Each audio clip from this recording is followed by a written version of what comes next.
நண்பர்கள் அனைவருக்கும் வணக்கம். இன்னைக்கு நம்ம இந்த வீடியோல கனரா வங்கி வாடிக்கையாளர்களுக்கு மிக முக்கிய 3 புதிய தகவல்கள் வெளியாகி இருக்கு. ஸோ அது என்னென்ன தகவல்கள், யாருக்கான அறிவிப்பு போன்ற விஷயங்கள் பத்தி தெளிவா இப்ப நம்ம பார்க்க போறோம். வீடியோக்குள்ள போறதுக்கு முன்னாடி இது வரைக்கும் நீங்க நம்ம சேனலை சப்ஸ்கிரைப் பண்ணலைன்னா உடனே சப்ஸ்கிரைப் பண்ணிருங்க. அப்படியே பக்கத்துல இருக்கக்கூடிய பெல் பட்டனையும் கிளிக் பண்ணிருங்க. அப்பதான் நாங்க போடக்கூடிய அனைத்து பயனுள்ள தகவல்களும் உங்களுக்கு கரெக்ட் டைம்க்கு ரீச் ஆகும். இப்ப வாங்க வீடியோக்குள்ள போலாம்.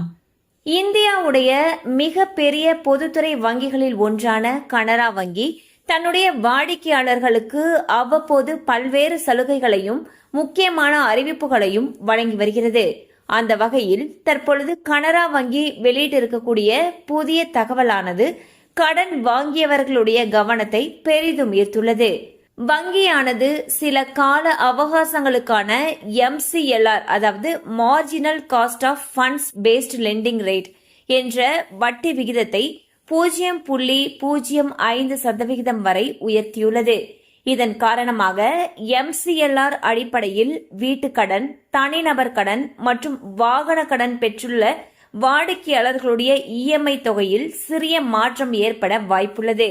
எனவே கனரா வங்கி வாடிக்கையாளர்கள் தங்களுடைய கடன் கணக்கின் வட்டி விகிதம் மற்றும் EMI விவரங்களை சரிபார்த்து தேவையான முன்னெச்சரிக்கை நடவடிக்கைகளை மேற்கொள்வது நல்லது என்று தெரிவிக்கப்பட்டுள்ளது.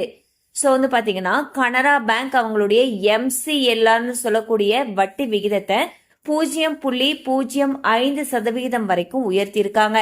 இதனால கனரா பேங்க்ல வீட்டுக்கடன், பர்சனல் லோன் இல்லாட்டி நீங்க ஏதாவது வாகன கடன் வாங்கியிருக்கீங்க அப்படிங்கிற பட்சத்துல அந்த கடன்களுக்கான EMI தொகையில சிறிது மாற்றம் வருவதற்கான வாய்ப்புகள் அதிக அளவுல இருக்கு. ஸோ நீங்க கனரா பேங்க்ல இந்த லோன்ஸ் எல்லாம் வாங்கி இருந்தீங்கன்னா உடனே உங்களுக்கு அருகில் இருக்கக்கூடிய கனரா வங்கி கிளையை அணுகி இதை பத்தி மேலும் தெரிஞ்சுக்கலாம். கண்டிப்பா அந்த அப்டேட் உங்களுக்கு பயனுள்ளதா இருந்திருக்கும் நம்புறோம். மேலும் இது போல அப்டேட்ஸ் உங்களை உடனே ரீச் ஆகணும்னு நினைச்சீங்கன்னா நம்ம சேனலோடு தொடர்ந்து இணைந்திருங்கள்.